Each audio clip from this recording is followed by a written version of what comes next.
Hello, everyone. Welcome to Anointed Lady TV, the home of news and politics. If it is your first time in this channel, you are highly welcome. Thank you so much for stopping by. And if you like what we do on this channel, hit on the subscribe button. Also put on the notification bell so you'll be notified by YouTube anytime we drop a new video. And if you are returning subscribers, thank you very much for always coming back to watch our videos. On this platform, we drop videos every day and we react to every video that come our way. And on this very video, I will be watching with you. And after watching, let's go to the comment section and drop our opinion constructively. Like our videos and also share our videos if possible. See you next time in my next video. Mr. President should quit the office of being the Minister of Petroleum. He has failed in that duty. So let him face his duty as Executive President of the Federal Republic of Nigeria. We shouldn't be moving from pillar to post, struggling with deregulation, struggling with subsidy. We are just getting confused, and this is not the best. It's killing the economy. It's funny to hear that kind of statement from a prof.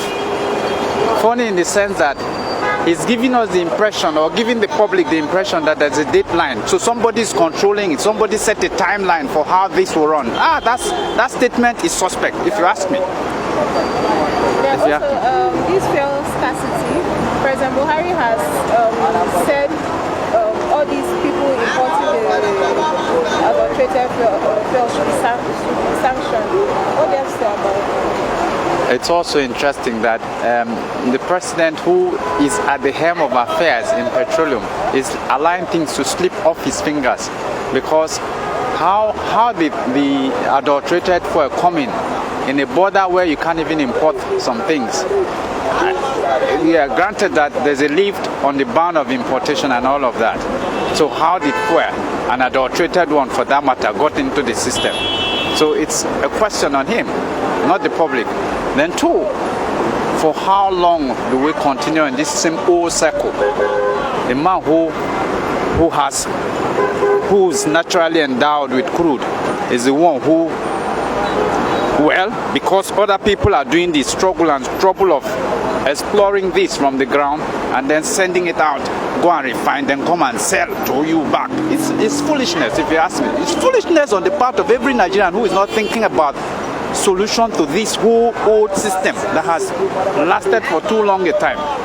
It's unfortunate, but like I said, or I'll keep telling people, the quick solution to this is modular refinery. Regardless of what Dangote is setting out there, if you consider the need in Nigeria, in West Africa and Africa of refined product need, and the fact that your crude has over 20 byproducts, then the amount of losses we are making by exporting crude and then importing refined product is a big colossal loss that brings a big question that need to be answered by all the people that have been manning NNPC, manning DPRO, manning everything that connects and concerns petroleum products in this country. From the information what we had from the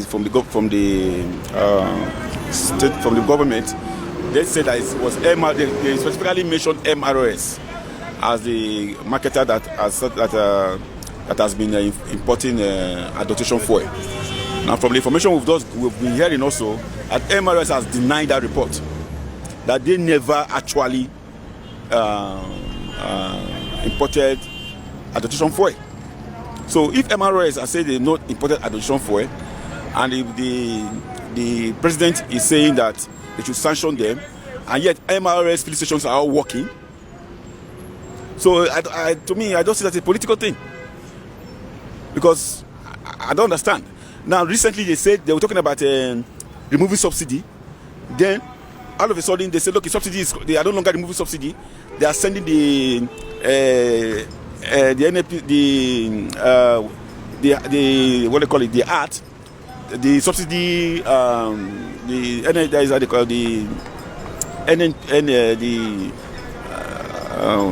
me with that word,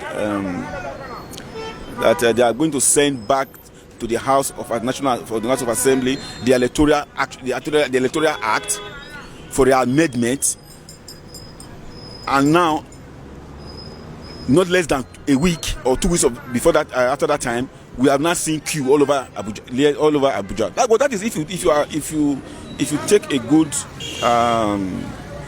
observation, you'll see that at that very point, when they were telling us that, oh, they are no longer removing subsidy, it has been postponed to 18 months, which means technically they are pushing the burden to the next government that is coming to power.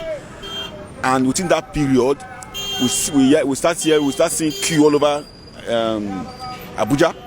Not only Abuja, all over the country.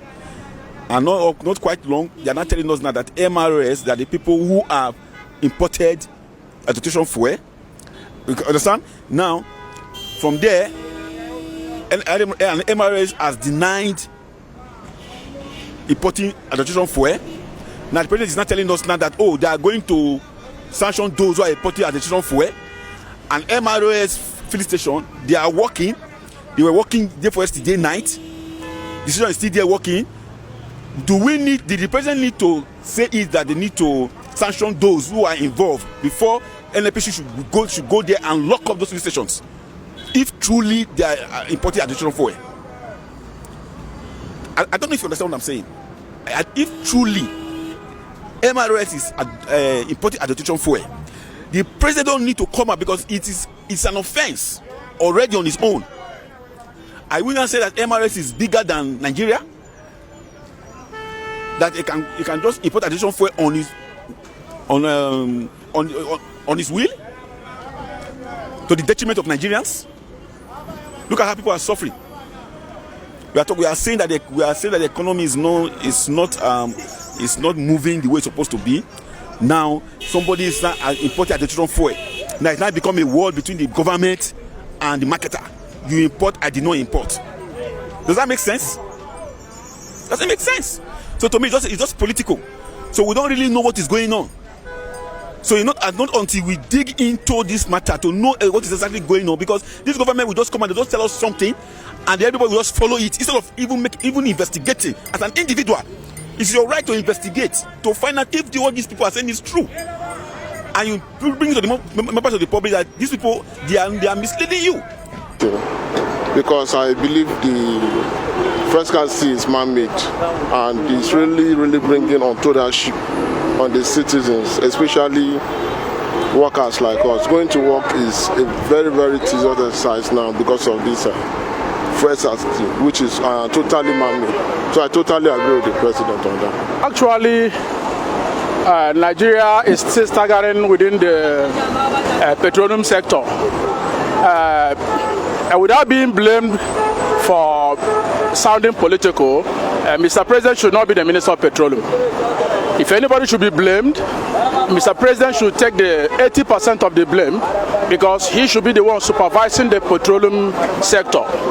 NNPC, they are answerable to the ministry. Other agencies are answerable to the ministry. So looking for whom to blame, the office of Mr. President, who assumed the Minister of Petroleum for about 6 years now, should be blamed. So that's, yeah, he's the Minister of Petroleum. So to me, things are not working, and blaming Dangote or MRS or other fuel importers is not the issue. Government agencies should be held responsible to have been able to supervise the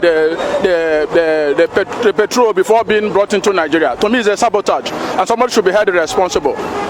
For a matter of urgency, Mr. President should quit the office of being the Minister of Petroleum. He has failed in that duty. So let him face his duty as executive president of the Federal Republic of Nigeria. We shouldn't be moving from pillar to post, struggling with deregulation, struggling with subsidy.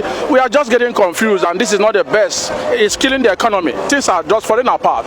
There is pressure everywhere, and the poor masses are suffering. You can get it. That's my submission to that. They've made such promises in the past, but they have not lived up to these promises. And it's like they are in favor of these bandits, because some Boko Haram people, they come out and say they are rehabilitating them. They are going to help them to fit into society. It's like they are encouraging those guys, and it's like the bug. Our younger ones are being beaten by the bug now, because find all these young boys now are going to ritual killings. the blood is just flowing in every way possible. Blood is just flowing in Nigeria. It just keeps getting worse. Now it's now young boys going to occultism, young girls killing people. I mean, it's just getting worse. An issue of adulterated fuel in the country. Well, the president has spoken anyway, as he's supposed to, as the leader of the country. He has told the people in charge to hold the people accountable, those who imported it. But the fact remains, we will only hear it on the air, but the actions taken, we will not know. This is not the first time issues like this is coming up. We will only hear the president has spoken. But to hold the authorities concerned accountable, to be able to bring the people to justice, not to book this time around. We will not hear anything. We will not hear it. We have heard he has spoken, yes, as a leader, but we are expecting to see more. And this is the same kind of promises we've been getting, you know, even the previous government and the present government keep having the same position concerning the insurgency and Boko Haram situation in the country. So I